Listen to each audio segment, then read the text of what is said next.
예, 안녕하세요. 김용노무사입니다. 오늘은 단체배합과 취업규칙의 한계라는 제목으로 판례를 하나 소개해 드리겠습니다. 원래 일반적으로 단체배합은 취업규칙보다 불리한 케이스가 거의 없죠.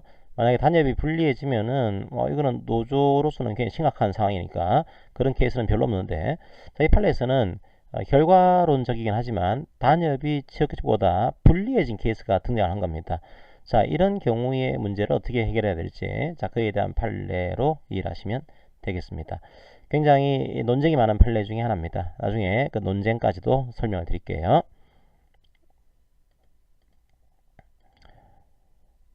어떤 택시 회사가 있습니다. 이 회사에 취업규칙이 있고 단체배약이 존재합니다. 취업규칙이나 단협이나 다 동일하게 우리 회사는 월 7일 동안 무단결근하면은 해고한다, 이런 조항을 두고 있고, 단체배약에서도 조합원인 경우에도 월 7일 동안 무단결근하면은 해고한다, 이런 조항을 두고 있는 겁니다. 그런데 이 회사가 좀 무단결근이 많이 문제가 됐던 것 같아요. 그래서 노동조합이 단협을 좀 양보를 합니다. 양보를 해서 단협을 불리하게 개정을 하게 돼요. 노동조합이 단협을 5일로 단축을 하게 됩니다. 이제 이 회사의 단협에 따르게 되면 월 5일만 결근하더라도 해고할 수 있는 것으로 지금 단협을 이제 개정한 겁니다. 불리한 변경이죠. 우리 판례에 따르면은 단협이 불리하게 변경이 됐다고 하더라도 이게 현재의 합리성이 결여가 돼서 노조의 목적을 벗어난 거다, 그 정도가 아니라고 한다면 노사 자치에 입각해서 불리한 변경의 효력을 인정을 해주고 있습니다. 자, 이 케이스는 그러면 단협으로는 5일로 단축이 된 거죠. 그럼 대개는 단협을 5일로 단축했으면은 취업규칙도 5일로 개정을 해줘야 돼요. 5일로.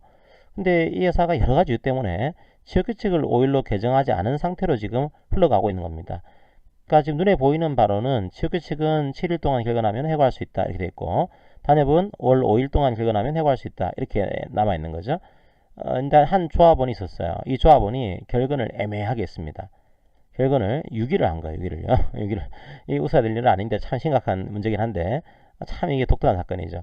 6일을 결근했으니까 회사는 어떻게 했냐면, 당신 조합원 아닙니까? 당신 조합원이니까 단협에 따르게 되면은 5일 이상 결근하면은 해고할 수 있습니다. 그래서 이 조합원을 단체 협약에 근거해서 해고를 하게 됩니다. 근데 조합원은 뭐라고 얘기를 했는가 하면, 내가 조합원이기도 하지만 한편으로는 회사의 종업원 아니냐, 회사의 근로자 아니냐, 회사의 근로자라고 한다면 취업규칙을 적용을 해야지. 그럼 취업규칙은 월 7일 동안 결근해야지만 해고할 수 있는 것으로 해놨으니까 나는 7일 동안은 결근한 적이 없다. 다른 징계는 달게 받겠지만 이 해고는 부당해고다. 부당해고에 대한 구제 신청을 제기한 그런 케이스입니다. 내용 이해하시겠죠, 그죠? 자, 그럼 이거 어떻게 했을까요? 이 조합원 갑에 대한 이 해고가 정당한 해고일까요? 아니면 정당하지 않은 해고일까요? 큰 틀에서 보게 되면 이 단체 협약을 적용해서 해고한 것이 이게 타당한 그런 결과일까요? 이 문제예요. 단협을 적용을 해야 될까요? 취업규칙을 적용을 해야 될까요? 자, 일반적으로 저희들이 순위가 다른 법원끼리 충돌할 경우에 해결의 원칙을 알고 있습니다. 제일 순위가 높은 것이 단체배약이죠. 이 자치적인 규모 안에서는. 그 다음이 취업규칙입니다. 그 다음이 근로계약이죠.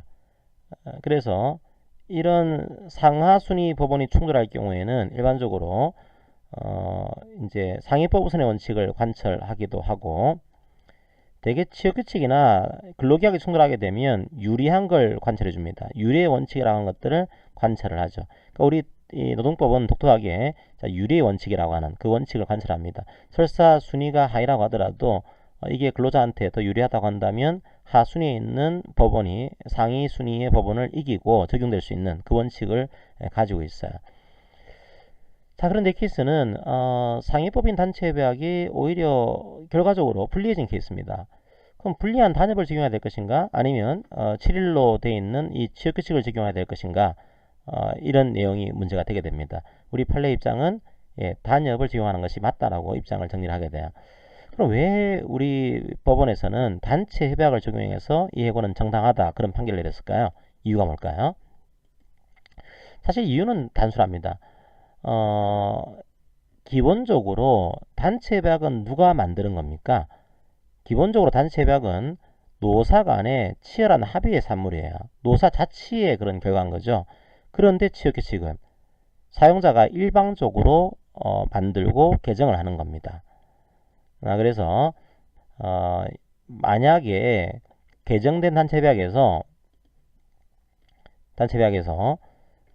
취업규칙상의 유리한 근로조건을 배제하고 개정된 단체계약을 우선 적용하겠다, 이런 내용의 합의가 지금 이 단협속에 포함되어 있는 거죠. 그게 노사 당사자 의사의 합체겠죠, 그죠? 그래서 이 케이스는 개정된 후에 단체계약에 의해서 취업규칙상의 규정은 적용이 배제가 된다. 자, 이게 우리 판례 입장이 되겠습니다. 아주 쉽게 얘기하면은 노사 간에 합의한 거니까 불리하게 떨어뜨리는 합의도 존중해 줍니다. 단협에 대한 불이익 변경은 불리한 변경을 인정을 하고 있어요. 그게 현재의 합리성을 결여해서 노동자 목적을 벗어난 것으로 볼 수 있는 그런 특별한 사정이 없다라고 한다면 불리하게 변경하는 단협도 효력을 인정해주고 있는 거죠. 그러니까 이 케이스도 불리한 단협의 효력을 인정하고 있고, 이 내용 속에는 취업규칙의 유리한 조건의 적용을 배제하겠다, 그런 의사가 들어가 있는 것으로 봐서 단협을 적용해서 해고한 것은 정당하다, 이런 이제 판결로 이해하시면 되겠습니다. 자, 그런데 이 판결에 대해서는 굉장히 해석은 조금 다양합니다. 어떤 해석이 있는가 하면, 어떤 분들은 단협에 대해서는 이 유리원칙을 부정한 판례다. 그렇죠. 어떤 얘기인가 하면 이 경우는 취업규칙이 더 유리해요. 단협이 더 불리한 케이스입니다. 자, 그럼에도 불구하고 불리한 단체배약을 적용한 케이스인 거니까 적어도 단체배약에 대해서는 유리의 원칙을 배제하고 그냥 단협을 적용하는 이런 케이스로 봐야 되는 거다, 이런 견해가 하나 있고요. 어떤 분들은 아니다, 그 판례는 단협과 유리한 취업규칙이 충돌하고 있는 케이스, 그걸 얘기한 게 아니고 원래 취업규칙이 과반수의 노조가 있으면은 불이익 변경을 쉽게 할 수가 있는 건데 그건 절차적으로 조금 실수를 한 것이고, 사실은 옛날 단체배약에서는 7일, 새로 만들어진 단체배약에서는 5일로 규정했으니까 신법 우선 원칙에 따라서, 질서 원칙에 따라서 나중에 만들어진 단체배약을 적용한 그냥 지극히 당연한 동순위 법원 사이에 충돌해서 신법 우선의 원칙을 관철한 그런 판례로 이해해야 된다, 이런 견해도 있습니다. 어쨌든 이 판례에서는 유리원칙이라는 것에 대한 표현을 쓰고 있지 않기 때문에 유리원칙을 긍정한 것인지 부정한 것인지 이게 정확하게 나와 있지는 않습니다. 하지만 노사 자치를 존중해서 단협을 불리하게 개정을 했다고 하더라도 불리한 개정이 효력이 있다. 그리고 취업규칙의 내용을 배제하겠다라는 그 내용이 단협 속에 포함되어 있는 거다. 자, 이런 것들은 보여지고 있는 거죠.